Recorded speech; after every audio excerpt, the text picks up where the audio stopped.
तो सबसे पहले बात करते हैं पूंजीवाद के अर्थ की। एक आर्थिक प्रणाली के रूप में पूंजीवाद सामान्यीकृत वस्तु उत्पादन की एक प्रणाली है जो पूरी तरह से लाभ कमाने की दिशा में निर्देशित होती है। पूंजीवादी प्रणाली मूलतः एक उत्पादन प्रणाली है। यह आर्थिक गतिविधि के संगठन का एक तरीका है। इसके अंतर्गत वस्तुओं का उत्पादन, सेवाओं का प्रबंध और तकनीकों का आविष्कार निजी लाभ को बढ़ावा देने के ध्येय से यानी कि लक्ष्य से या ध्यान से किया जाता है। अब देखिए दोस्तों, ये जो पूंजीवाद है, पूंजीवाद क्या है? पूंजीवाद एक आर्थिक प्रणाली है, एक ऐसा सिस्टम है जिसमें ज़्यादा से ज़्यादा लाभ यानी कि प्रॉफिट पर ध्यान दिया जाता है। जैसे कि समाजवादी प्रणाली भी होती है जिसमें ज़्यादा से ज़्यादा लोगों की मदद करने की कोशिश की जाती है, लोगों में समानता लाने की कोशिश की जाती है। बट पूंजीवादी प्रणाली ऐसी नहीं है। पूंजीवाद एक ऐसी आर्थिक प्रणाली है जिसमें ज़्यादा से ज़्यादा लाभ कमाने पर जोर दिया जाता है और इसमें निजी लाभ यानी कि इसमें प्राइवेट सेक्टर ज़्यादा होता है और सभी लोग अपना निजी यानी कि प्राइवेटली वो अपना अपना प्रॉफिट कमाने की कोशिश करते हैं। इसे आगे हम और डिटेल में पढ़ेंगे तो आपको सारी बातें समझ में आ जाएंगी।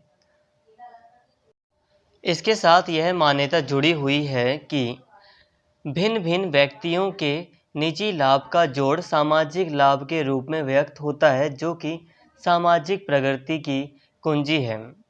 पूंजीवादी प्रणाली अपने उद्देश्य की सिद्धि के लिए एक विशेष कानूनी ढांचे और उससे जुड़े राजनीतिक ढांचे की मांग करती है।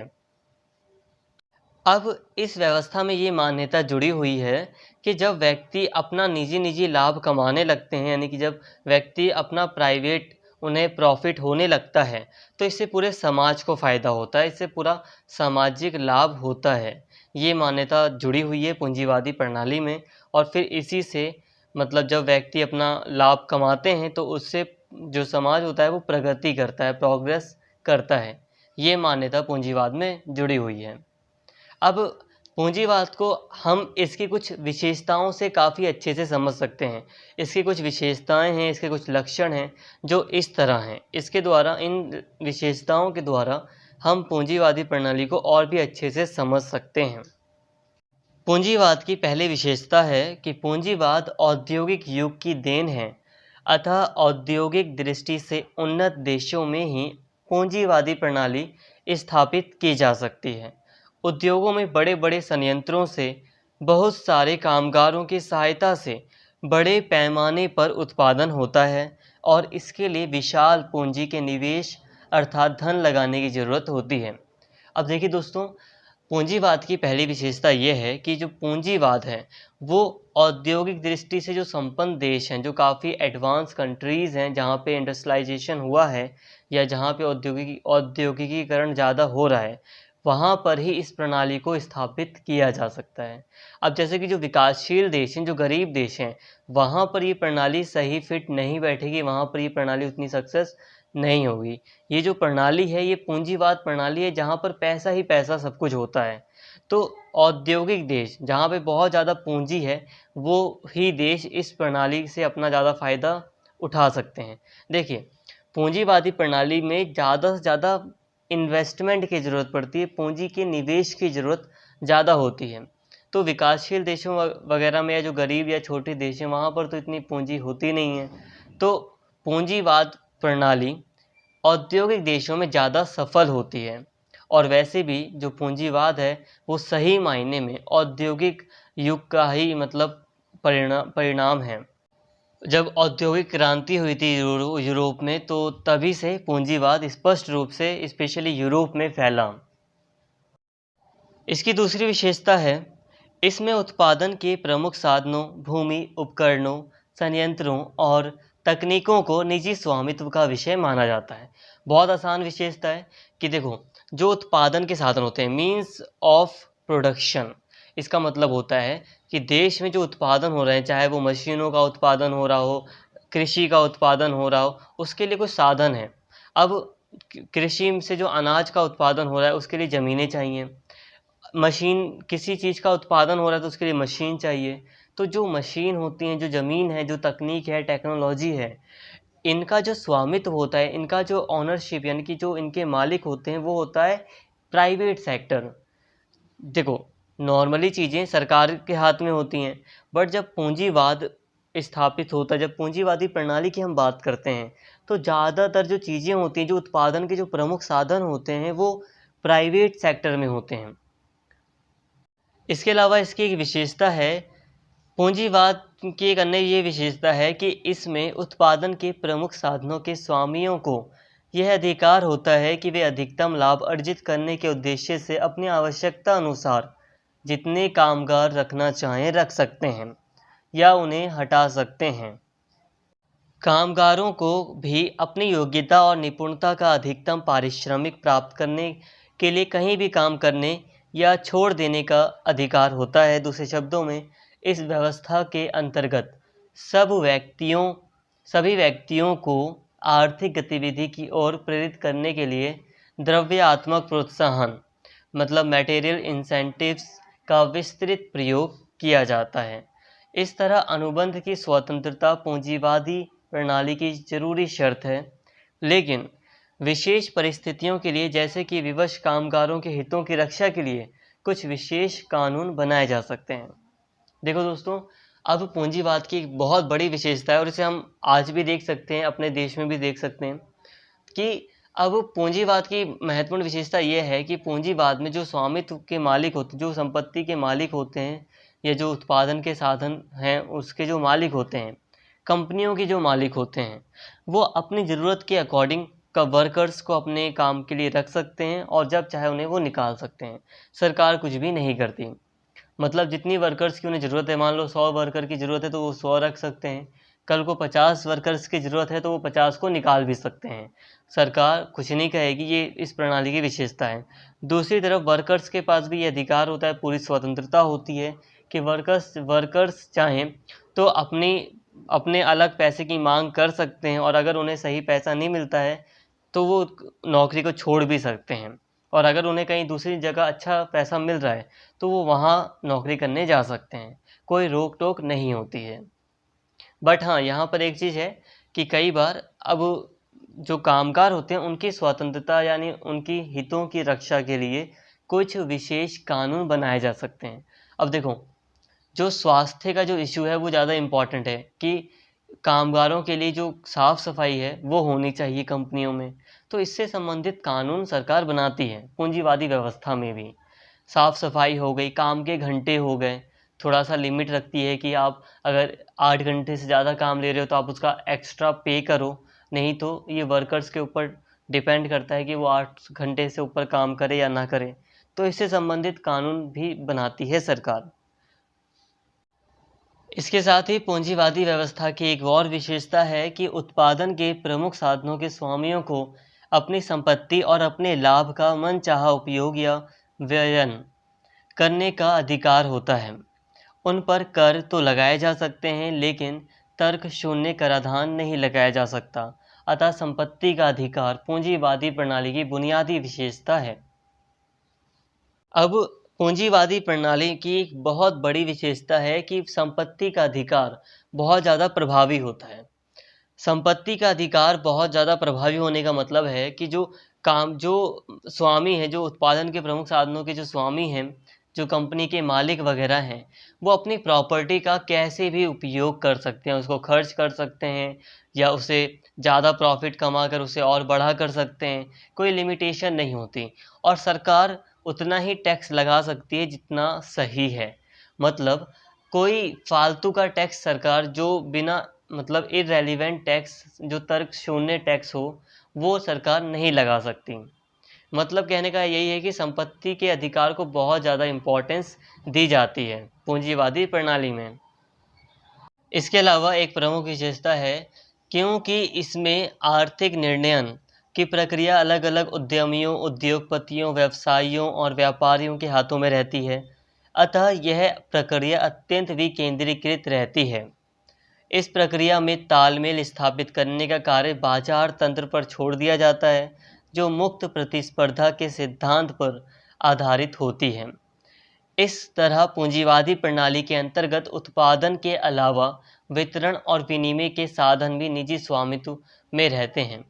देखिए दोस्तों, अब पूंजीवादी प्रणाली में थोड़ा सा विकेंद्रीकरण पाया जाता है। विकेंद्रीकरण का मतलब है कि यहाँ पर सारी की सारी जो पावर होती है नियम वगैरह बनाने से या अपना व्यापार से संबंधित डिसीजन वगैरह लेने की जो भी पावर वगैरह होती है वो एक व्यक्ति के हाथ में नहीं होती, वो फैल जाती है, अलग अलग व्यवसायियों के पास होती है, उद्यमियों के पास होती है, अपने अपने कंपनियों का रूल्स बनाना, डिसीजन लेना। तो यहाँ पे विकेंद्रीकरण देखा जाता है। इसके अलावा यहाँ पर बड़ी विशेषता है कि ये जो मतलब पूंजीवादी व्यवस्था होती है ये बाजार केंद्रित होती है। सारा का सारा जो सिस्टम होता है वो बाजार के ऊपर छोड़ दिया जाता है। मुक्त फ्री कंपटीशन होता है, मुक्त रूप से कंपटीशन होता है।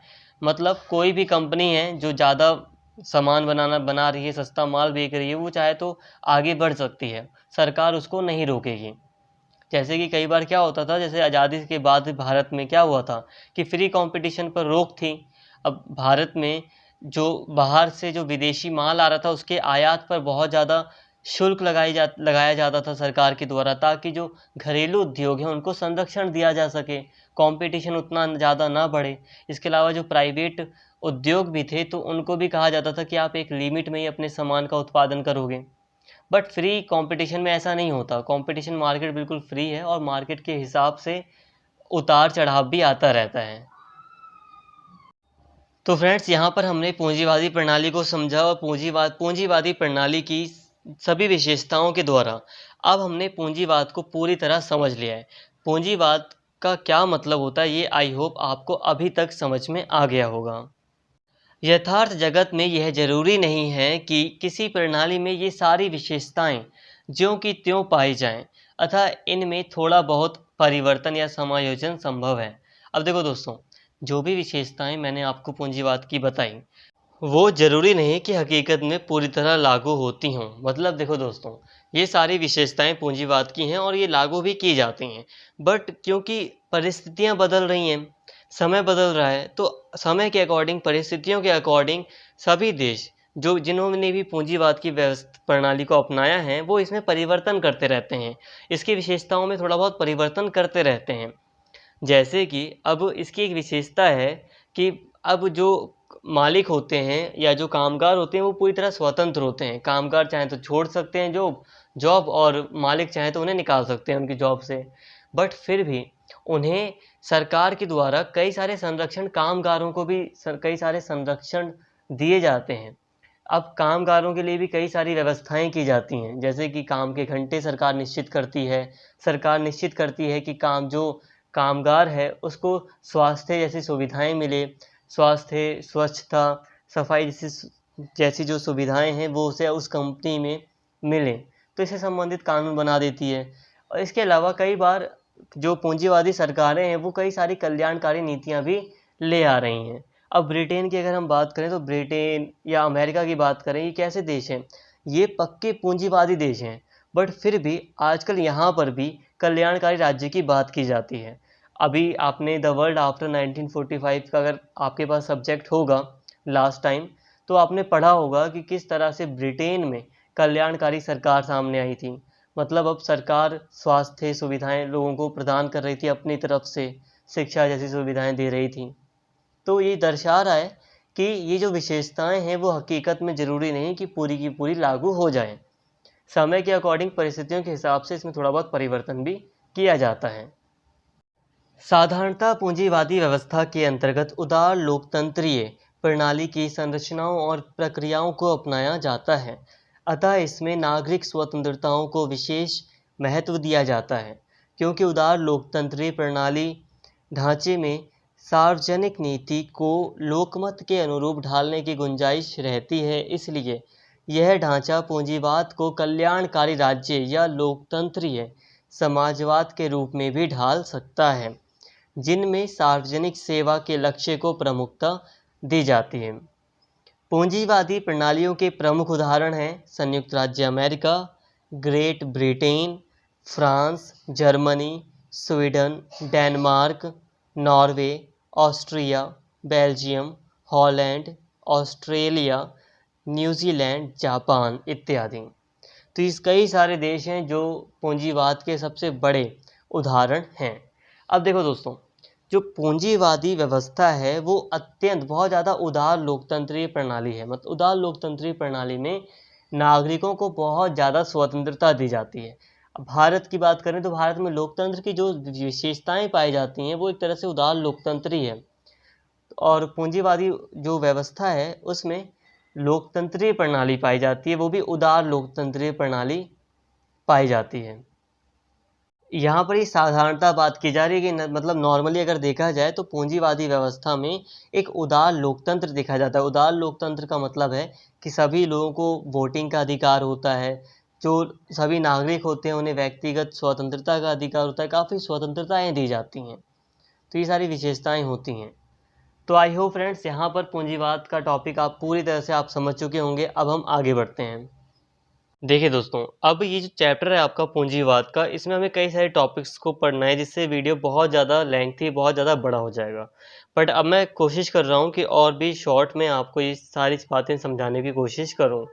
तो अब हम बात करते हैं कि पूंजीवाद का विकास यानी कि पूंजीवाद की उत्पत्ति किस तरह से हुई। पूंजीवाद आधुनिकता के उस दौर का परिणाम है जो मध्यकाल के बाद यूरोप में शुरू हुआ। इस अवधि ने ही वह दार्शनिक और राजनीतिक पृष्ठभूमि प्रदान की जिस पर पूंजीवाद उत्पन्न और विकसित हुआ। इनमें से कुछ पुनर्जागरण या प्रबोधन व सुधारवाद जैसे आंदोलनों और उसके बाद की औद्योगिक क्रांति में देखे गए। 14वीं शताब्दी से 17वीं शताब्दी तक फैले पुनर्जागरण या रेनेसांस, जिसका अर्थ है पुनर्जन्म, से आधुनिक काल की शुरुआत हुई। इस बौद्धिक क्रांति ने धर्म, पारंपरिकता और रूढ़िवादिता का पुरजोर विरोध किया और वैज्ञानिक स्वभाव और तार्किकता पर बल दिया। देखिए दोस्तों, हम यहाँ बात कर रहे हैं कि आखिर पूंजीवाद का उदय, उत्पत्ति किस तरह से हुई है। तो बहुत थोड़ी ही बात कर रहे हैं, बट यहाँ पर अगर मेन जो पॉइंट की बात करें कि आखिर पूंजीवाद की उत्पत्ति कैसे हुई, तो इसे हम आधुनिकता का परिणाम मान सकते हैं। अब यूरोप में आधुनिकता का फैलाव हो रहा था, यूरोप में पुनर्जागरण आंदोलन चल रहा था। पुनर्जागरण आंदोलन आपको पता होगा, जिसमें जो धार्मिक रूढ़ियाँ थी उन्हें खत्म किया गया। धार्मिक रूढ़ियाँ, जो अंधविश्वास था उसको खत्म किया गया और ज़्यादा से ज़्यादा वैज्ञानिक आविष्कार वगैरह देखे गए।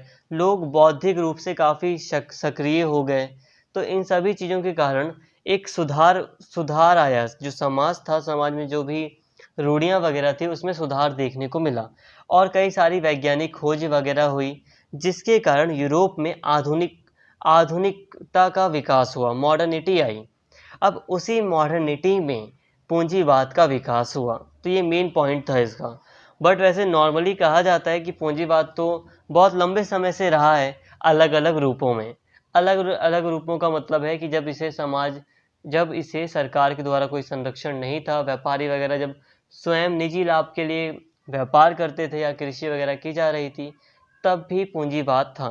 ये मतलब थोड़ा थोड़ा कहा जाता है, बट मेनली अगर कहा जाए तो पूंजीवाद का जो उदय है, उत्पत्ति है, वो आधुनिकता के परिणाम स्वरूप ही हुई थी। यूरोप में 14वीं शताब्दी के बाद क्या हुआ था? पुनर्जागरण आंदोलन देखा गया था। एक आधुनिक यूरोप पैदा हो रहा था, एक आधुनिक यूरोप का जन्म हो रहा था। तो उसी में पूंजीवाद का जन्म हुआ या पूंजीवाद सामने आया।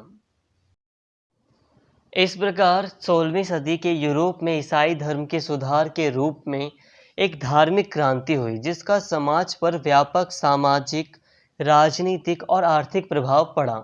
मार्टिन लूथर और जॉन कैल्विन जैसे उल्लेखनीय नेताओं के नेतृत्व में प्रोटेस्टेंटवाद का गठन हुआ, जिसने चर्च और पोप के पारंपरिक प्राधिकार को चुनौती दी और घोषित किया कि प्राधिकार का एकमात्र स्रोत जो है बाइबल है। कोई भी व्यक्ति पवित्र बाइबल को पढ़कर स्वयं पवित्र मुक्ति पा सकता है। अब देखिए दोस्तों, वही बात है जो पहले अभी मैंने बताई कि यूरोप में 16वीं शताब्दी के दौरान या 14वीं से 17वीं शताब्दी के दौरान जो सुधार आंदोलन चल रहा था, पुनर्जागरण आंदोलन चल रहा था, उसके कारण ईसाई धर्म में काफ़ी सुधार हुआ। यूरोप में आधुनिकता आई।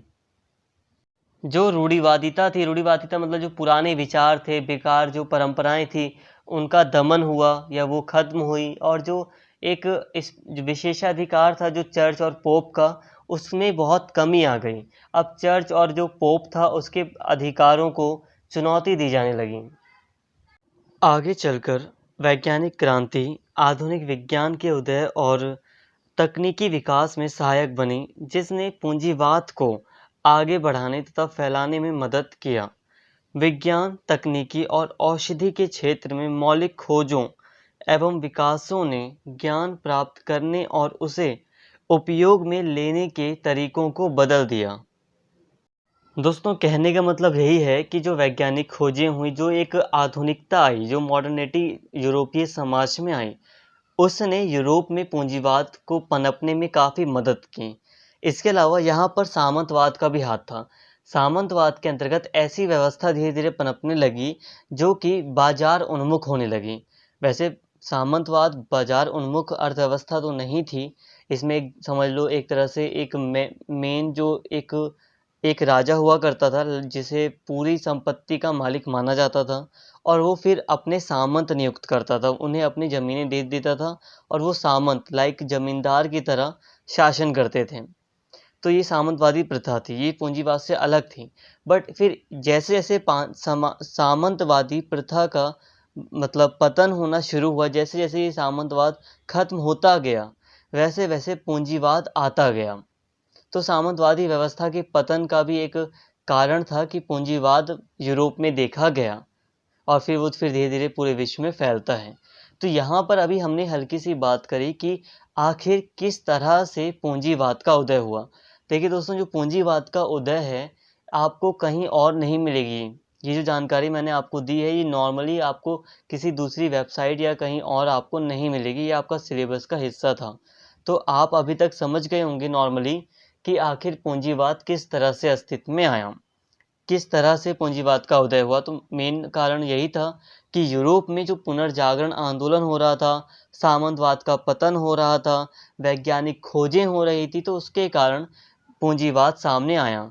पूंजीवाद के बारे में आपको पता है कि पूंजीवाद क्या है। तो पूंजीवाद एक ऐसी मतलब प्रणाली है जिसमें निजीकरण पर ज़्यादा बल दिया जाता है। जो प्राइवेटाइजेशन होता है उस पर ज़्यादा बल दिया जाता है और ज़्यादा से ज़्यादा लाभ कमाया जाता है और व्यक्तियों को बहुत ज़्यादा स्वतंत्रता दी जाती है।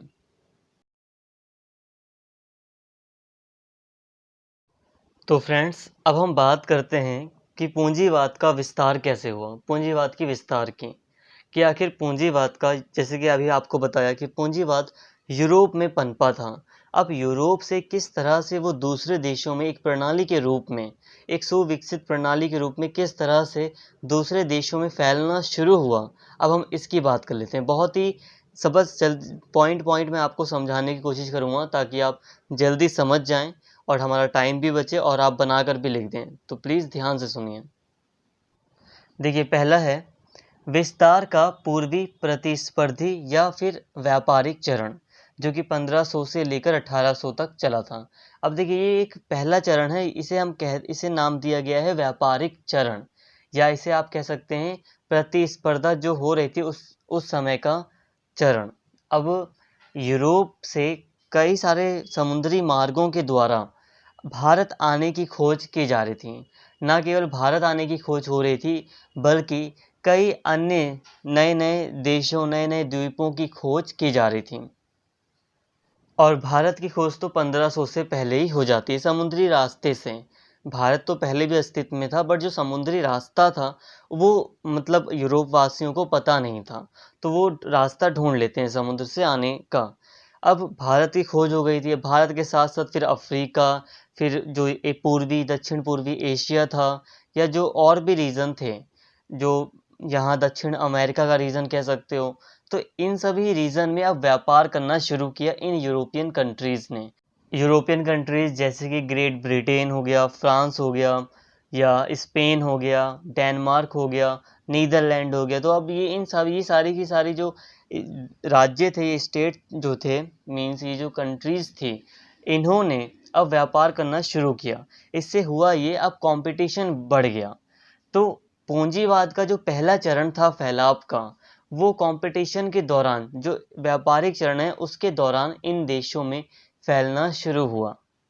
यहाँ पर ये जो चरण है दोस्तों, आप समझ पा रहे होंगे कि ये जो यूरोपियन कंट्रीज़ थी, इनके अंदर बहुत सारी व्यापारिक कंपनियाँ बनाई गई थी। अब ये कंपनियाँ जो ये एशिया, अफ्रीका या लैटिन अमेरिका के जो ये जो देश थे, वहाँ से माल का लाना ले जाना जो कर रहे थे, इससे पूंजीवाद थोड़ा-थोड़ा फैलना शुरू हुआ। देखिए, ये जो कंपनियाँ थी, अब ये ऐसे व्यापार कर रही थी जिसमें मेन उद्देश्य था लाभ कमाना। तो ये मेन ज़्यादा से ज़्यादा लाभ कमाने पर ही जोर दे रही थी। तो ये जो प्रवृत्ति थी, ये क्या थी? ये पूंजीवादी प्रवृत्ति थी। तो जो व्यापार बढ़ रहा था विश्व में, और इंग्लैंड में जो औद्योगिक क्रांति हुई थी, वो भी इसी व्यापार का परिणाम थी। तो ये सब क्या दर्शा रहा था? ये दर्शा रहा था कि पूंजीवाद का विकास हो रहा है, फैलाव हो रहा था। तो फ्रेंड्स, पहला जो चरण था उसे आप समझ गए होंगे, एक बार मैं समझा देता हूँ। पहला चरण व्यापारिक चरण था जब जो पश्चिमी जो देश थे उनके बीच कंपटीशन हो रहा था कि कौन कच्चा माल या दूसरी जो सामान है वो इन देशों से, ये जो देश थे उनसे लाएगा और मतलब अपने देश में वो सामानों को बेचेगा। तो इससे वो अपने ही देश में पूंजीवाद को बढ़ावा दे रहे थे, मजबूत हो रहा था उनके देशों में पूंजीवाद, और विश्व के दूसरे देशों में भी ये प्रवृत्ति फैल रही थी। तो पहला चरण यही था, कंपटीशन था इन देशों के बीच, और यही एक व्यापारिक चरण था। फ्रेंड्स, पहला जो चरण था वो मैंने आपको समझा दिया, और पहले चरण को अगर आप समझ गए हैं तो बाकी सारे चरण आपको आराम से समझ में आएंगे। बहुत ईजी है, मैं समझा देता हूँ। देखिए, जो सेकंड जो स्टेप है, जो चरण है, स्टेज है, वो है औपनिवेशिक विस्तार, जो कि 1800 से 1950 के दौरान था, इस टाइम पीरियड के बीच में था। अब जो एशिया, अफ्रीका, दक्षिण पूर्व एशिया या जो लैटिन अमेरिका यानी कि दक्षिण अमेरिका के जो यहाँ पे बहुत सारे जो देश थे, इनको अब गुलाम बना लिया जाता है। इनको यूरोपियन देशों के द्वारा अपना उपनिवेश बना लिया जाता है, जिससे इन देशों में पूंजीवादी व्यवस्था स्थापित की जाती है। अब पूंजीवादी व्यवस्था में हालांकि होता यह है कि व्यापार करने की मतलब छूट होती है, स्वतंत्रता बहुत ज़्यादा होती है नागरिकों को, बट ऐसा नहीं था। जैसे कि भारत का एग्जाम्पल लें तो भारत में क्या हो रहा था, पूंजीवादी प्रणाली लागू की जा रही थी, कोई समाजवाद तो था नहीं, बट उसमें क्या कमियां थी? उसमें ये था कि वो पूंजीवाद सिर्फ ब्रिटेन के लिए फ़ायदेमंद था, भारत के लिए नहीं। ऐसा पूंजीवाद वो लागू कर रहे थे जिसमें सारी चीज़ें, जो कच्चा माल था, सस्ता सामान था, वो ब्रिटेन ले जा रहे थे, और वहाँ से बना हुआ सामान जो महंगे दाम पे बिकता था वो भारत में बिकने के लिए भेज रहे थे। तो जो सेकंड स्टेप था वो था औपनिवेशिक चरण। औपनिवेशिक चरण के दौरान भी विश्व में पूंजीवादी प्रवृत्ति फैलती है, बट इससे होता क्या है? होता यह है कि जो यूरोप का पूंजीवाद होता है वो और भी ज़्यादा मजबूत होता है, अमेरिका का पूंजीवाद मजबूत होता है। तीसरा चरण है नव औपनिवेशिक चरण। अब इसे आप नव औपनिवेशिक करण पूंजीवाद कह सकते हैं या उत्तरवर्ती एक अधिकार पूंजीवाद। अब 1950 से लेकर 1970 के बीच में, क्योंकि 1950 के बाद बहुत सारे देशों को स्वतंत्रता मिल गई थी, अब ये जो उपनिवेश थे, जो पहले उपनिवेश रह चुके थे यूरोपियन देशों के, अब यहाँ पर जो यूरोपियन देश थे या जो पूंजीवादी देश थे, अमेरिका हो गया या जो अमीर जो कंट्रीज़ थी यूरोपियन, अब उन्होंने दोबारा से इन कंट्रीज़ पर अप्रत्यक्ष रूप से इनडायरेक्टली प्रभाव बढ़ाने की कोशिश की। इसलिए इसको नव औपनिवेशीकरण यानी कि उत्तर एक अधिकार पूंजीवाद कहा जाता है। यहाँ पर यही हुआ कि यहाँ पे जो उपनिवेश थे, जो स्वतंत्र हुए थे, ये देश जो थे, यहाँ पर अप्रत्यक्ष रूप से इनडायरेक्टली यहाँ पर जो आर्थिक और जो सांस्कृतिक माध्यम थे उसमें इन्होंने जो ये जो यूरोपियन कंट्रीज़ थी या जो अमेरिका था, उसने नव औपनिवेशीकरण का सहारा लिया। मतलब यहाँ की संस्कृति, यहाँ की आर्थिक स्थिति में पूंजीवाद का समावेश किया। बट इससे जो टोटल लाभ था, जो टोटल मतलब बेनिफिट था, वो इन पूंजीवादी जो जिनकी अर्थव्यवस्था मजबूत थी उन्हीं देशों को था। तो पूंजीवाद जो फैला 1950 और 1970 के बीच में, वो एक नव औपनिवेशीकरण पूंजीवाद था जो पूरे देश विश्व में फैल रहा था। देखिए, अभी मैंने जो समझाया उसको मैं एक बार और समझाता हूँ। पहला जो चरण था वो व्यापारिक प्रतिस्पर्धा का था, कंपटीशन था। फिर दूसरे चरण में औपनिवेशिक चरण आता है, जिसमें पूंजीवादी जो देश थे, इन्होंने उपनिवेश बना लिया था और ऐसी पूरे विश्व में व्यवस्था फैला रहे थे ये, जिससे पूंजीवाद को बढ़ावा मिल रहा था। और जो तीसरा चरण था वो नवौपनिवेशीकरण का था। नवौपनिवेशीकरण को ऐसे समझ सकते हो कि मतलब प्रत्यक्ष रूप से तो उपनिवेशों को स्वतंत्र कर दिया गया था, बट अप्रत्यक्ष रूप से अभी भी जो उपनिवेश थे वो इन देशों, जो यूरोपियन देश थे या जो अमेरिका वगैरह था, इन पर निर्भर थे। इनकी जो संस्कृति थी, इनकी जो पूंजीवादी नीतियाँ थीं, वो इन देशों में फैल रही थी। इसके बाद आता है 1970 के बाद का जो चरण आता है वो है वैश्वीकरण और नव साम्राज्यवाद। नव साम्राज्यवाद और नव औपनिवेशीकरण में कुछ खास अंतर नहीं है, बट हाँ यहाँ पर वैश्वीकरण आया है। देखिए, अब 1970 के दशक के बाद क्या हुआ कि अब पूरे विश्व में जो पूंजीवाद फैला वो वैश्वीकरण के रूप में फैला। अब ग्लोबलाइजेशन की जो पॉलिसी थी वो पूरे विश्व में फैलनी शुरू हुई, और जिसके कारण पूंजीवाद बहुत ज़्यादा फैला। अब भारत में अगर हम लें तो भारत में 1991 में, 1990 के दशक में भारत ने नई आर्थिक नीति को अपनाया। और नई आर्थिक नीति में क्या था कि वैश्वीकरण को अपनाया, लिबरलाइजेशन को, प्राइवेटाइजेशन को अपनाया, उदारीकरण, निजीकरण, इन्हीं को अपनाया भारत ने। और आज हम देख सकते हैं कि वैश्वीकरण की जो नीति अपनाई गई थी उसके कारण किस तरह से भारत में पूंजीवाद स्थापित हो चुका है। पूंजीवाद का मतलब यही कि ज़्यादातर चीज़ें हम प्राइवेट सेक्टर में जा रही हैं। तो 1970 के बाद से वैश्वीकरण के रूप में, नव साम्राज्यवाद के रूप में जो पूंजीवाद था वो फैला। नव साम्राज्यवाद का मतलब है कि सांस्कृतिक रूप से, आर्थिक रूप से वर्चस्व स्थापित करना। जो गरीब देश हैं, जो पिछड़े हुए देश हैं, वहाँ पर के जो लोग हैं, वहाँ की जो कंट्री है, वो अब भी पूंजीवादी जो अमीर देश हैं उन पर पूरी तरह निर्भर है, और उनका एक अप्रत्यक्ष वर्चस्व इन छोटे देशों में है। इसको नव साम्राज्यवाद कहा जाता है। तो 1970 के बाद वैश्वीकरण के रूप में पूंजीवाद विश्व में फैला। देखिए दोस्तों, ये बहुत ज़्यादा टफ नहीं है। अगर कुछ बातें नहीं भी समझ में आ रही तो कोई बात नहीं, आप बस पॉइंट टू पॉइंट इन चरणों को बस माइंड में याद रखें कि पहला ये था, दूसरा ये था, तीसरा ये था, चौथा ये। कुछ चीज़ें होती हैं हार्ड होती हैं, समय के अकॉर्डिंग आपको आएंगी समझ में धीरे धीरे। एक दो बार आप पढ़ेंगे तो आपको सारी बातें समझ में आ जाएंगी। तो अभी तक हमने काफ़ी बातें कर ली। अब आपके सिलेबस के अकॉर्डिंग अगर मैं बात करूं तो आपको पढ़ना है वैश्वीकरण, क्योंकि अभी अगर आप अपना चैप्टर देखेंगे तो उसमें था पूंजीवाद और आपको पढ़ना था भूमंडलीकरण। तो पूंजीवाद को तो अभी हमने काफ़ी हद तक पढ़ लिया है और भी पढ़ेंगे अभी पूंजीवाद को, बट आपको पढ़ना था भूमंडलीकरण। भूमंडलीकरण मतलब यही है ग्लोबलाइजेशन यानी कि वैश्वीकरण। तो ग्लोबलाइजेशन पर ऑलरेडी मैंने वीडियो बनाई है, तो आप उस वीडियो को देख सकते हैं। यहाँ पर आपको स्क्रीन में उसका थंबनेल दिखाई दे रहा होगा। इसका मैं लिंक आई बटन पर दे दूँगा, अदरवाइज़ आपको प्लेलिस्ट में भी डाल दूँगा, और ये जो मतलब डिस्क्रिप्शन है इस वीडियो का उसमें भी आपको इसका लिंक मिल जाएगा। आप इस वीडियो को भी, इस जो अभी मैं वीडियो बना रहा हूँ, इस वीडियो को देखने के बाद आप इन वैश्वीकरण की वीडियो को एक बार अगर देख लेंगे तो आपका जो भी सिलेबस है वो पूरी तरह इस चैप्टर से कंप्लीट हो जाएगा। अब मुझे नहीं लगता कि वैश्वीकरण मुझे अलग से इसी में बताना चाहिए। अब मैंने ऑलरेडी वीडियो बना रखी है तो आई थिंक आप उसी में से देख लेंगे तो आपके लिए काफ़ी बेटर रहेगा। अब इसी वैश्वीकरण में आपको और पढ़ना था, एक डिबेट है हाइपर ग्लोबलिस्ट के बीच में और ट्रांसफॉर्मेशनलिस्ट के बीच में और स्केप्टिक्स के बीच में। ये मतलब 3 ग्रुप्स हैं जिनके बीच में वैश्वीकरण को, भूमंडलीकरण को लेकर डिबेट है।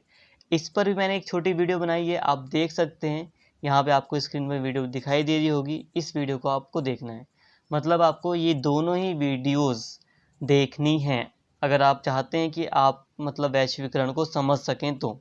और ये चीज़ें आपको 4th सेमेस्टर में भी काम आएंगी, तो इसलिए अभी देख लो, आपका फ़ायदा ही रहेगा, नुकसान नहीं होने वाला है।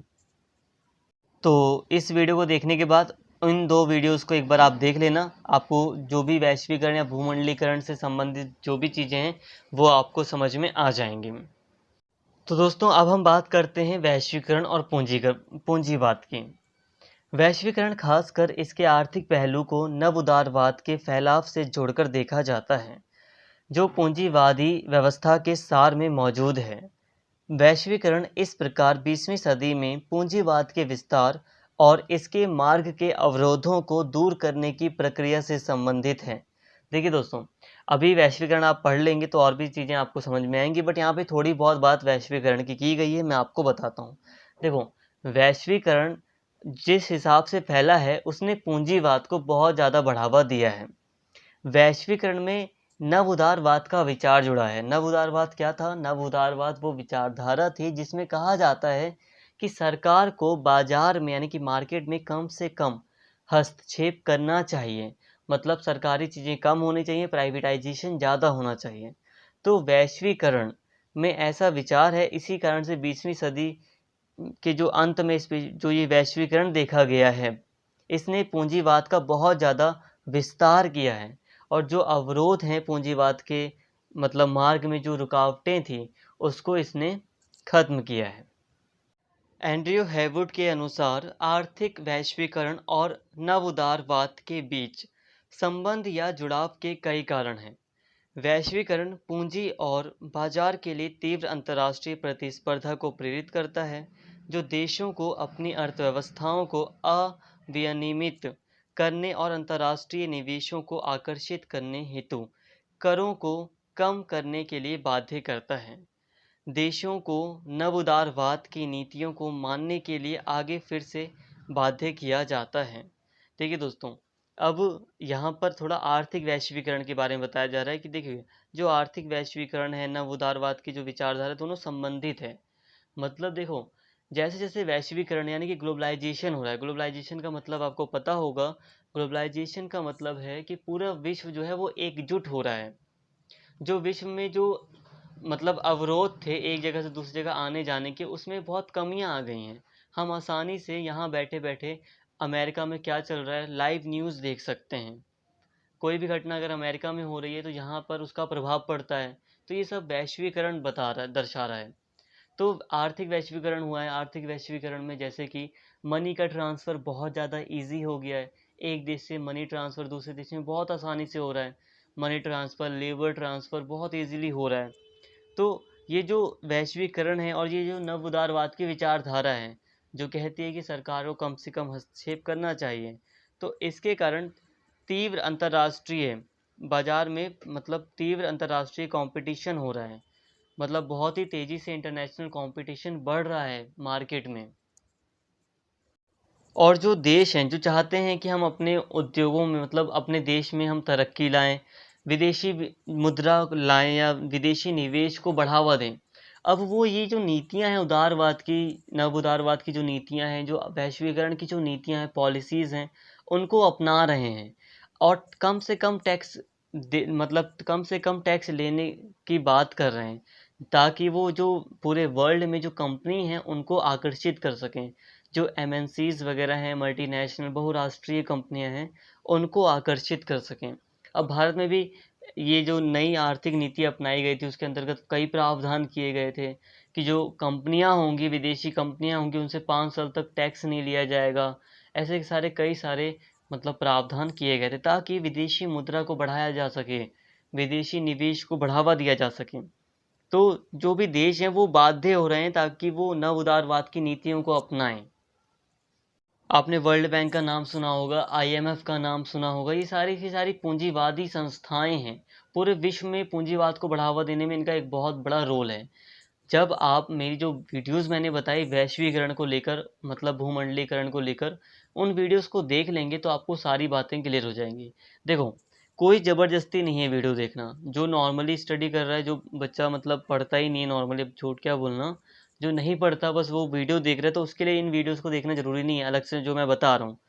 बाकी जो सीरियसली स्टडी करते हैं वो ये वीडियो, एक वैश्वीकरण की वीडियो, एक डिबेट की वीडियो, और एक और वीडियो आप ऐड कर लो आर्थिक वैश्वीकरण, जो इकोनॉमिक ग्लोबलाइजेशन है उसकी, यहाँ पे दिख रही होगी।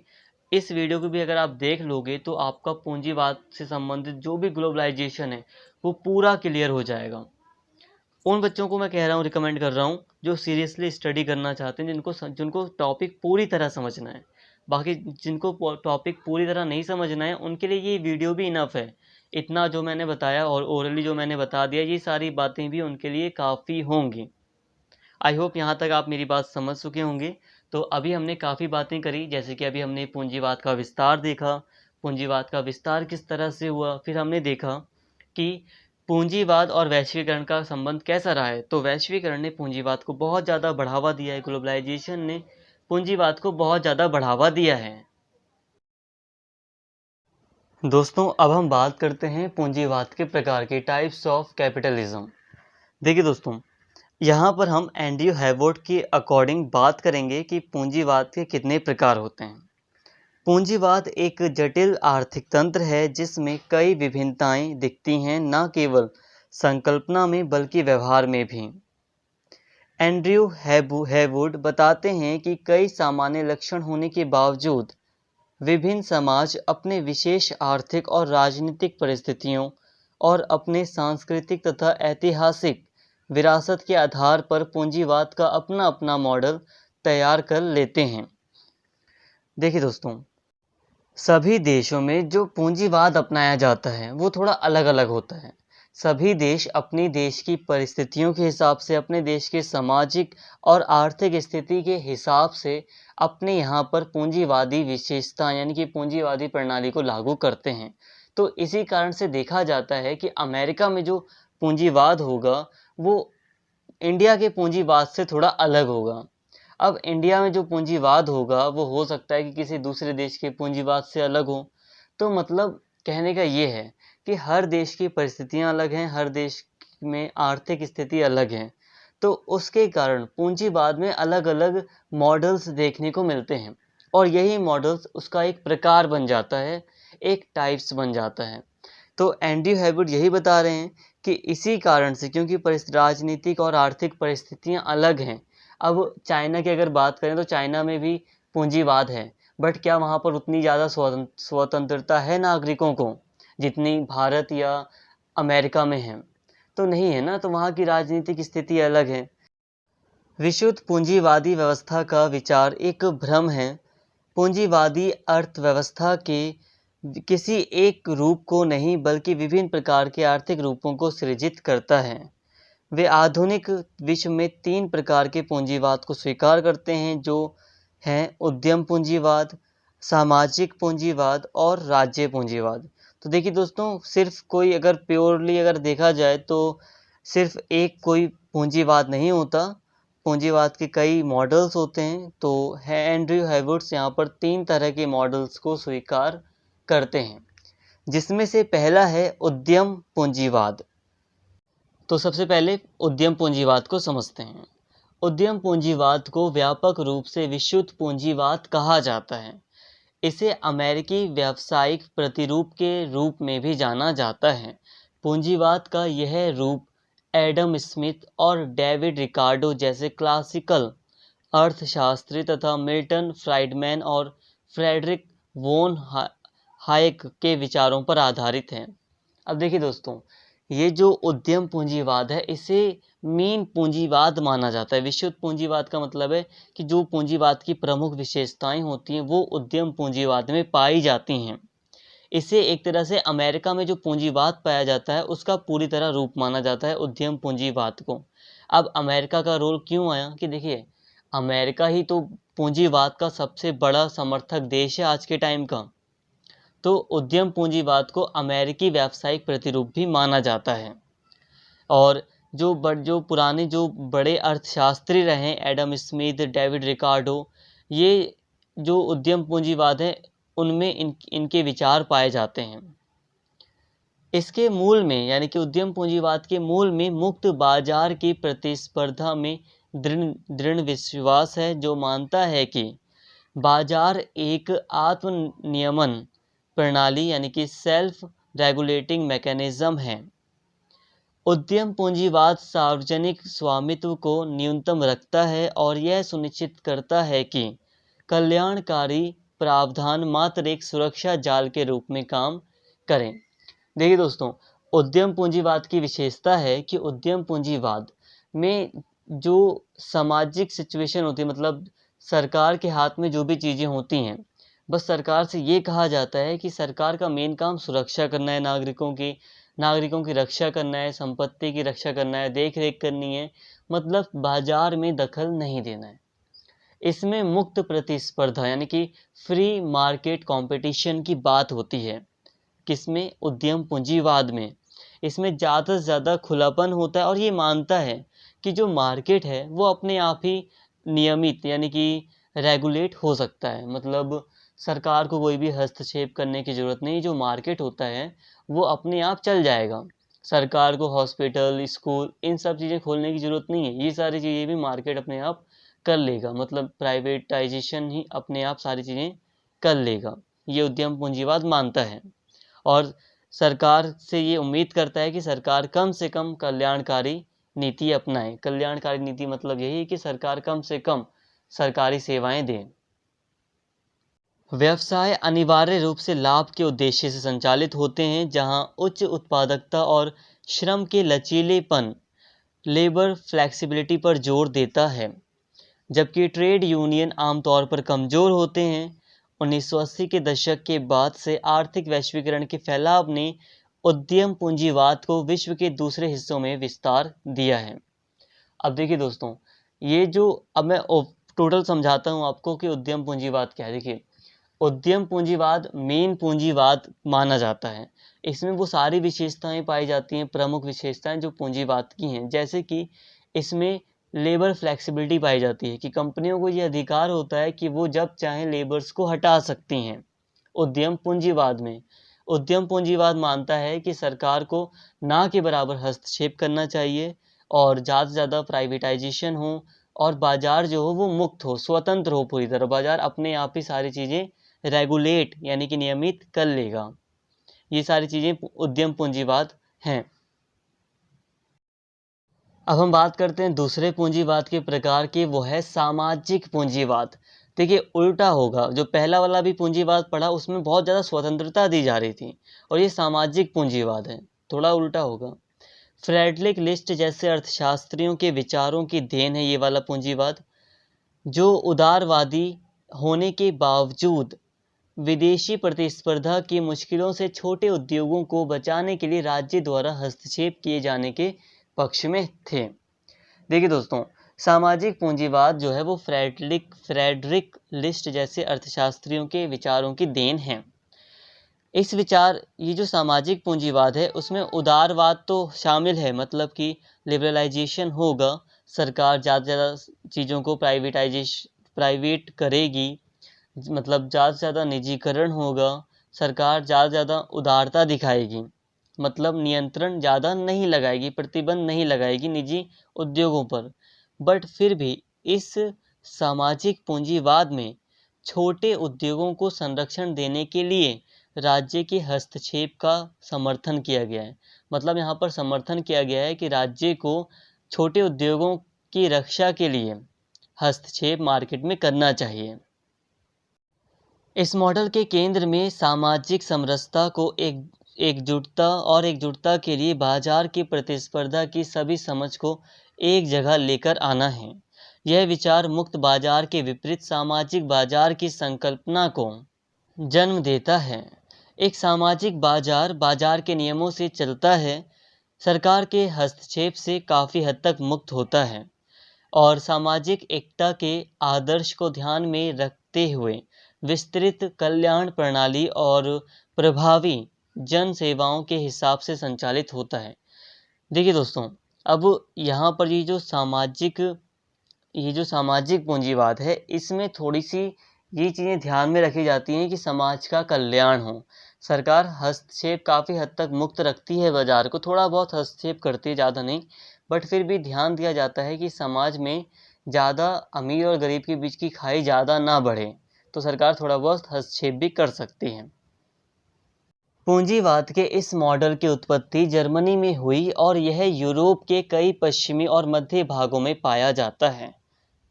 तो फ्रेंड्स, यहाँ तक आप दोनों ही पूंजीवाद को समझ गए होंगे। सामाजिक पूंजीवाद और उद्यम पूंजीवाद दोनों ही एक दूसरे से थोड़ा अपोजिट हैं।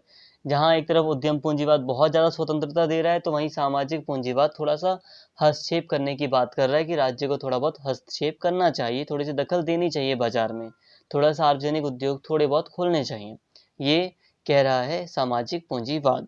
अब हम तीसरे की बात करते हैं, जो कि है राज्य पूंजीवाद, स्टेट कैपिटलिज्म।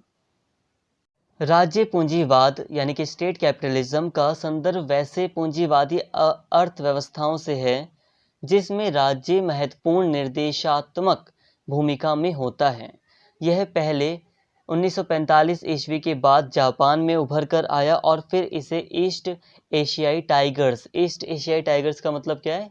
मतलब जो दक्षिण पूर्वी एशियाई देश हैं उन्हें कहा जाता है ईस्ट एशियाई टाइगर्स, जैसे कि सिंगापुर हो गया, मलेशिया वगैरह हो गया वो, और चीन द्वारा अपनाया गया था।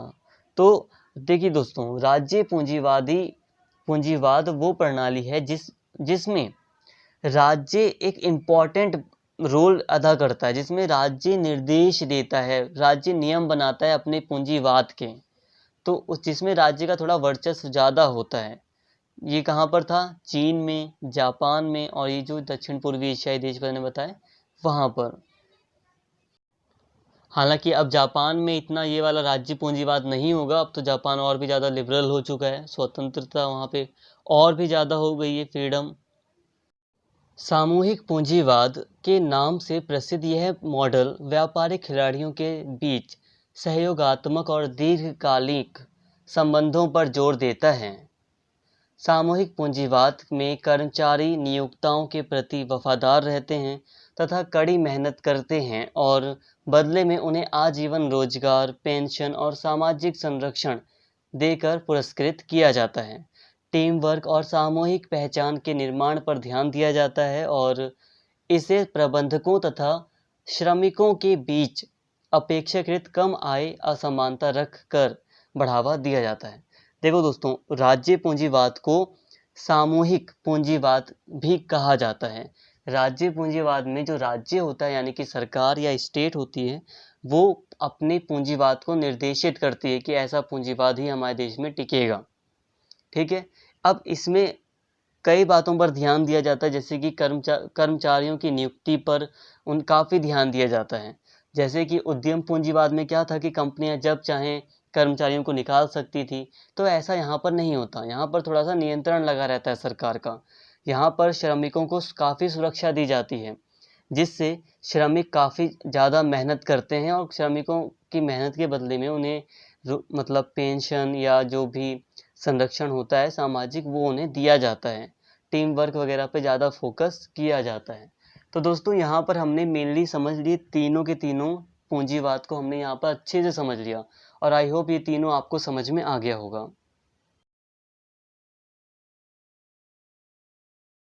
दोस्तों, अब हम बात करते हैं पूंजीवाद की चुनौतियों और उसकी आलोचनाओं की।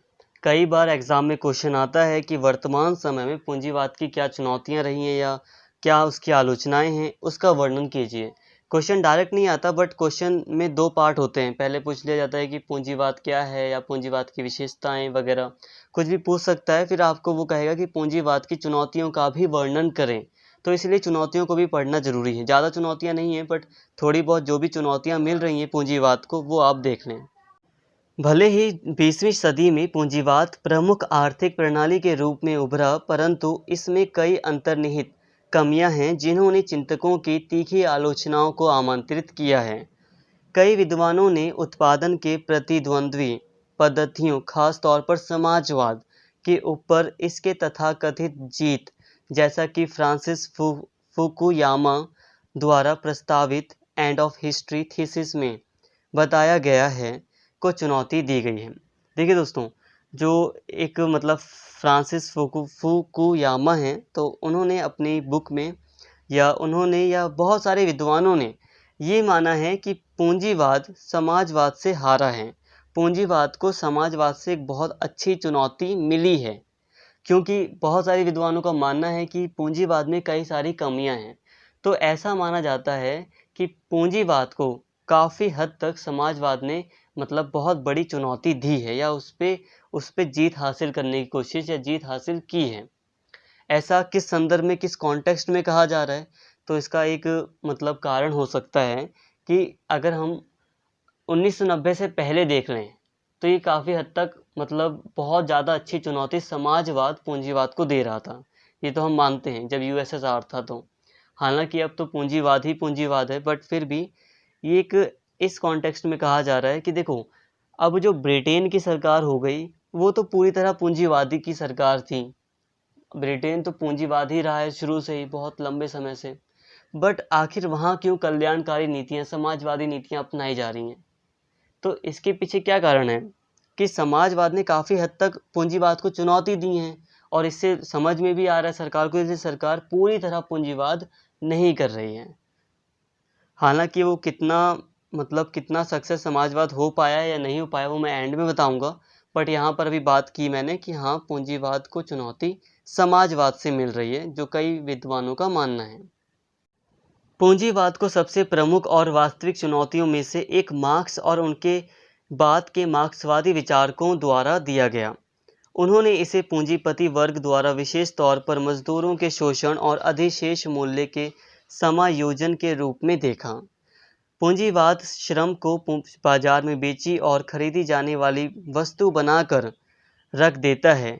मार्क्स कहते हैं कि व्यापारिक वस्तुओं की सही कीमत उसे तैयार करने में लगे श्रम के घंटों की संख्या से की जानी चाहिए। तो फ्रेंड्स, पूंजीवाद को सबसे बड़ी चुनौती मार्क्सवादी विचारकों के द्वारा मार्क्स के द्वारा मिली है। अब मार्क्स ने क्या कहा है? मार्क्स ने कहा है कि जो पूंजीवादी व्यवस्था है, इसमें मजदूरों का बहुत ज़्यादा शोषण होता है, और जो अधिशेष मूल्य मतलब जो एक्स्ट्रा पैसा मतलब वस्तुओं से मिलता है, वो सारा का सारा पूंजीपति की जेब में चला जाता है। और यहाँ पर मार्क्स ने कहा है कि हर व्यक्ति को उसके श्रम के अकॉर्डिंग, मतलब श्रम जितने घंटे उसने किया है उसके हिसाब से उसे एक सही कीमत, एक सही पैसा मिलना चाहिए। श्रम जीवित पूंजी है जो अधिशेष मूल्य का वास्तविक स्रोत है और जिसे पूंजीपति लाभ के रूप में संचित करते हैं। मतलब देखिए दोस्तों, यहाँ पर मार्क्स जो चुनौती दे रहे हैं वो उसमें कहते हैं कि अब एक व्यक्ति है जो पूंजीपति है, वो श्रम को खरीद लेता है और उन जो श्रमिक होते हैं उन्हीं से काम करवाकर वस्तुओं का निर्माण करवाता है, और उन वस्तुओं को महंगे दामों में बेचकर और उन श्रमिकों को बहुत कम पैसा देकर वो एक बार में ही बहुत सारा पैसा कमा लेता है। तो इसे वो बहुत गलत मानते हैं, इसे बहुत ज़्यादा मतलब इसका विरोध करते हैं। मार्क्स मानते हैं कि यह और कुछ नहीं, प्रणालीगत शोषण है। मतलब एक पूरा का पूरा सिस्टम बना दिया जाता है पूंजीवाद में, जिसमें शोषण होता है, जो स्वयं पूंजीवाद का आधार निर्मित करता है। मार्क्स के शब्दों में पूंजी मृत श्रम है जो पिशाच की तरह केवल जीवित श्रम को चूस कर जीवित रहता है। मतलब मार्क्स यहाँ पर पूंजीवाद को बहुत ही बेकार मानते हैं, बहुत ही कड़ी उसकी आलोचना कर रहे हैं, जिसमें वो पूंजीवाद को बहुत ही बुरा कह रहे हैं, जिसमें वो कह रहे हैं कि पूंजीवाद जो मजदूर होते हैं उनका श्रम लेकर ही जीवित रहता है, उनका शोषण कर कर ही जीवित रहता है। जितना अधिक श्रम यह चूसता है उतनी ही अधिक इसकी आयु, मतलब पूंजीवाद की आयु बढ़ती जाती है, पूंजीपतियों की जेब बढ़ती जाती है। मार्क्स का तर्क है कि पूंजीवादी श्रमिक को उत्पादन प्रक्रिया से 4 तरीकों से अलग कर देता है। देखिए दोस्तों, यहाँ पर मार्क्स कह रहे हैं कि जो पूंजीवाद है वो श्रमिक को उत्पादन प्रक्रिया से 4 तरीकों से अलग कर देता है। कैसे? उनके उत्पाद से, उन उत्पादन के कार्य से, उनके साथी कामगारों से और अंततः स्वयं से अलगाव। देखो, मार्क्स यहाँ पे मैं एग्जांपल देता हूँ। मार्क्स कहते हैं कि मान लो अगर मैं अपनी तरफ से एक एग्जांपल दे रहा हूँ, मैंने जो भी पढ़ा है। देखो, एक एग्जांपल है कि अगर मान लो एक जो टेलर है, अगर वो एक शर्ट बनाता है तो उस शर्ट के साथ उसका एक लगाव हो जाता है, और जिस व्यक्ति को वो एक शर्ट बेचता है उसके साथ भी उसका एक लगाव हो जाता है, मतलब एक संबंध बन जाता है, मेल व्यवहार बन जाता है। अब फैक्ट्रियों में या उद्योगों में क्या होता है कि अब एक श्रमिक जो है वो कपड़े को काटता है, दूसरा श्रमिक उसको सिलता है। अब जो जेब बनाने का काम है वो अब एक तरह के श्रमिक कर रहे हैं, वो अलग जेब, उस शर्ट की जेब कोई और बना रहा है, उसमें बटन कोई और लगा रहा है, उसका कॉलर कोई और तैयार कर रहा है। मतलब एक शर्ट बन रही है जिसको कई सारे लोग अलग अलग चीज़ उसकी मिलकर बनाते हैं। मतलब इस तरह अगर कोई भी व्यक्ति ये नहीं कह सकता उन श्रमिकों में से कि ये शर्ट मैंने बनाई है, तो उसका कोई लगाव नहीं है उस शर्ट से। जैसा एक टेलर का होता है, टेलर का क्या होगा कि एक शर्ट जो भी बनाई टेलर ने वो पूरी तरह टेलर ने बनाई है, तो उस शर्ट के साथ उसका लगाव है। और जब बेचने की बारी आती है तो बेचता भी वो श्रमिक नहीं है, कोई और श्रमिक बेच रहा है उसको। तो इस तरह वो उसका अलगाव हो जाता है अपनी चीज़ों से। और फिर वो उद्योग ऐसी चीज़ें, मतलब कंपनियां ऐसी चीज़ होती हैं जहाँ पर उसे समय पे छुट्टियां नहीं मिलती, उससे एक्स्ट्रा टाइम काम करवाया जाता है, जिससे वो समाज से भी कट जाता है। तो इस तरह मार्क्स कहते हैं कि पूंजीवाद जो है वो श्रमिकों को उत्पादन की प्रक्रिया से, जो भी प्रोडक्शन है उसकी प्रोसेस से अलग कर देता है। मार्क्स के अलावा लेनिन का नाम आपने सुना होगा। तो लेनिन पूंजीवाद का एक और कट्टर आलोचक था। उसने अपनी बुक में तर्क किया था कि साम्राज्यवाद पूंजीपतियों के अपने अपने देश के बाहर लाभ की खोज का नतीजा है। यह अत्यंत शोषणपूर्ण और अनुचित था, जिसके परिणामस्वरूप यूरोप के बाहर के औपनिवेशिक समाज दरिद्रता को पर्याप्त हुए और अंततः एक अंतर्राष्ट्रीय सर्वहारा वर्ग अस्तित्व में आया। देखिए दोस्तों, लेनिन तर्क देते हैं, आलोचना करते हैं पूंजीवाद की, तो कहते हैं कि पूंजीवाद अस्तित्व में इसीलिए आया क्योंकि यूरोपीय देशों ने दूसरे देशों की खोज में, जो दूसरे देश उन्हें मिले, उन्हें अपना उपनिवेश बनाकर, गुलाम बनाकर उनसे उनकी समृद्धि छीन ली और अपने देशों को समृद्ध करने के कारण और उन्होंने पूंजीवाद का विकास किया। और इस पूंजीवाद के कारण ही एक बहुत बड़ा गरीब वर्ग, सर्वहारा वर्ग अस्तित्व में आया है। डिपेंडेंसी विचारकों जैसे कि पॉल बरन तथा A.G. फ्रैक तीसरी दुनिया के देशों, विशेषकर लैटिन अमेरिका यानी कि दक्षिण अमेरिका के अविकसित रह जाने के कारणों को वैश्विक पूंजीवादी व्यवस्था के गतिशील तथा विरोधाभासी विकास से जोड़कर देखते हैं। तो और भी ज़्यादा और भी विचारक हैं जो डिपेंडेंसी विचारक हैं, मतलब निर्भरता सिद्धांत है एक। तो इस सिद्धांत के जो विचारक हैं वो मानते हैं कि जो वैश्विक जो पूंजीवादी व्यवस्था है ये गरीबी का एक बहुत बड़ा कारण है। अविकसित जो विकासशील देश हैं उनकी गरीबी का एक बहुत बड़ा कारण है। निर्भरता सिद्धांत, जो डिपेंडेंसी थ्योरी है, निर्भरता सिद्धांत तर्क प्रस्तुत करता है कि इन देशों में औपनिवेशिक पूंजी के प्रवेश ने विकृत आर्थिक और सामाजिक संरचना का निर्माण किया, जिसके कारण वे सतत आर्थिक ठहराव तथा दरिद्रता को पर्याप्त हुए। इसी प्रकार देखिए दोस्तों, यहाँ पर जो निर्भरता सिद्धांत है वो मानता है कि जो औपनिवेशिक पूंजीवाद था, मतलब जो ये यूरोपियन देश थे जो ये औपनिवेशिक पूंजीवाद की नीति अपना रहे थे देशों को गुलाम बनाकर, उसी नीति के परिणाम स्वरूप ये जो देश हैं, स्पेशली लैटिन अमेरिका के जो देश हैं, जो एशिया अफ्रीका के देश हैं, ये गरीब हुए, ये दरिद्रता को प्राप्त हुए।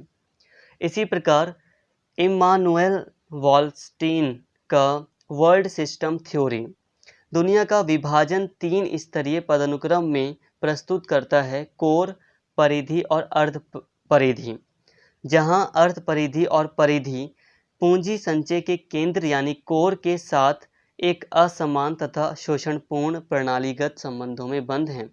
देखिए दोस्तों, यहाँ पर एक और दार्शनिक, एक और विचारक हैं, इम्मानुएल वॉलस्टीन। इन्होंने अपनी बुक में वर्ल्ड सिस्टम थ्योरी में बताया है कि विश्व का विभाजन 3 स्तरों में हो गया है। एक कोर है, कोर मतलब मेन पॉइंट है, मतलब मेन मुख्य देश हैं, और फिर एक परिधि आती है। परिधि मतलब एक सर्कल होता है, बट यहाँ पे आप समझो जो थोड़े से ठीक ठाक देश हैं, मतलब ज़्यादा गरीब नहीं हैं, बट हाँ गरीबी है बट उतनी ज़्यादा नहीं। और फिर है अर्ध परिधि, मतलब जो सबसे ज़्यादा गरीब देश हैं। तो अर्ध परिधि और जो परिधि देश हैं, यहाँ पर पूंजी संचय के केंद्र यानी जो कोर है। अब जो ये अर्ध परिधि और जो परिधि देश है, मतलब कमज़ोर देश हैं, उनमें गरीबी बढ़ गई है, और जो कोर है वहाँ पर सारा का सारा पैसा जा रहा है। अगर हम यूरोपियन कंट्रीज़ की बात करें तो वो कोर में आती हैं। कोर मतलब मुख्य पॉइंट में जो बड़े देश हैं वो, और जो चाइना हो गया, भारत हो गया, ये परिधि वाले देश आ गए। जो लैटिन अमेरिका अफ्रीका के देश हैं ये अर्ध परिधि में आ गए। तो यहाँ पर बहुत असमानता देखने को मिलती है। एक शोषणकारी नीति अपनाने के कारण यहाँ पर बहुत ज़्यादा असमानता देखने को मिलती है। कोर की तुलना अगर हम यूरोपीय देशों की तुलना लैटिन अमेरिका से करते हैं तो ज़मीन आसमान का अंतर हमें देखने को मिलेगा। 1970 के दशक के उत्तरकाल में नव उदारवाद पूंजीवादी पुनरुत्थान ने काफ़ी आलोचनाओं का भी सामना किया। आलोचक नव उदारवाद के संघर्ष को एक आर्थिक सिद्धांत के रूप में अपनी वैधता कायम रखने के प्रयास के रूप में देखते हैं, क्योंकि बढ़ती असमानता और सामाजिक विभाजन के साथ इसका जुड़ाव देखा गया है। वे तर्क देते हैं कि राज्य द्वारा स्वार्थ से प्रेरित होकर बाजार केंद्रित नीतियों को प्रोत्साहित करने और जन कल्याणकारी नीतियों से खुद को अलग कर देने की वजह से ये नुकसानदेह सामाजिक परिणाम सामने आए हैं। देखिए दोस्तों, अब 1970 के दशक से पूरे विश्व में नव उदारवाद की विचारधारा फैली है। 1990 में भारत ने भी स्पष्ट तौर पर नई आर्थिक नीति के अंतर्गत इसको अपना लिया था। इसमें यही बात की जाती है कि जो सरकार होगी वो कम से कम हस्तक्षेप मार्केट में करेगी। तो इसकी बहुत ज़्यादा आलोचना की गई, कहा गया कि इससे और भी ज़्यादा असमानता बढ़ेगी। आगे रॉबर्ट कॉक्स तर्क देते हैं कि अति उदार वैश्विक पूंजीवाद कई प्रमुख विरोधाभासों और संघर्षों में निहित है तथा भविष्यवाणी करते हैं कि इसके प्रभुत्व को चुनौती मिलना और अंततः इस व्यवस्था को उखाड़ फेंक देना तय है। अब देखिए, रॉबर्ट कॉक्स इसकी बहुत ज़्यादा आलोचना करते हैं। वो कहते हैं कि बहुत ज़्यादा जो नव उदार की विचारधारा को अपनाया जा रहा है विश्व में, बहुत ज़्यादा जो पूंजीवाद व्यवस्था को जो अपनाया जा रहा है, उदारता वाली विचारधारा को, ये एक दिन बहुत खतरनाक होगा। कॉक्स के अनुसार इन विरोधाभासों को राज्यों की उन लोकतांत्रिक विफलता में देखा जा सकता है जहां राज्यों को घरेलू लोकमत के बजाय वैश्विक अर्थव्यवस्था के फरमानों को मानने तथा राज्य के प्राधिकार को कॉरपोरेट के वित्तीय और आर्थिक हितों के आगे घुटने टेक देने हेतु विवश किया जाता है। तो यहाँ पर कॉक्स कहते हैं कि एक सबूत के तौर पर आप देख सकते हो कि जो आज की सरकार है वो विश्व बैंक,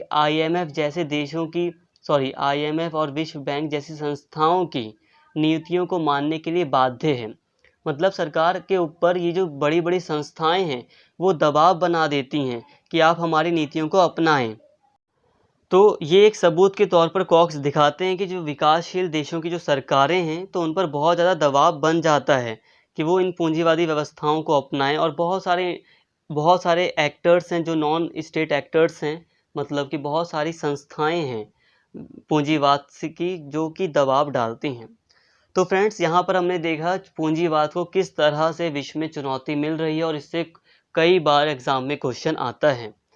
तो फ्रेंड्स, वैसे चुनौती बहुत ज़्यादा मिल रही है, बट फिर भी पूंजीवाद आज भी विश्व में फैल रहा है और पूंजीवादी विचारधारा को आज कोई भी ऐसा व्यक्ति नहीं होगा जो इसका ज़्यादा विरोध करेगा।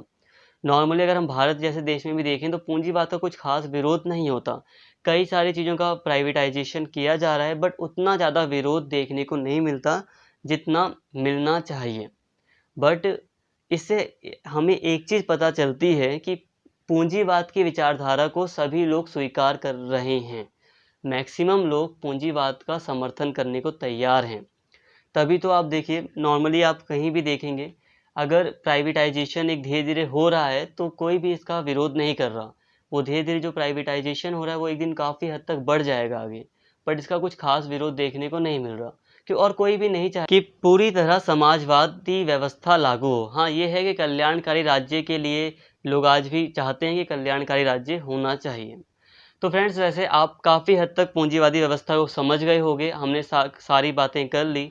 आई होप ये वीडियो आपको पसंद आया होगा। तो फ्रेंड्स, फिलहाल आज की इस वीडियो को हम यहीं स्टॉप करते हैं। आज की इस वीडियो में फ़िलहाल इतना ही, और अगर आपको वीडियो अच्छी लगी हो तो प्लीज़ चैनल को सब्सक्राइब कर लें और इस वीडियो को ज़्यादा से ज़्यादा शेयर करें और लाइक करें और कमेंट करके अपना फीडबैक ज़रूर दें। Thank you.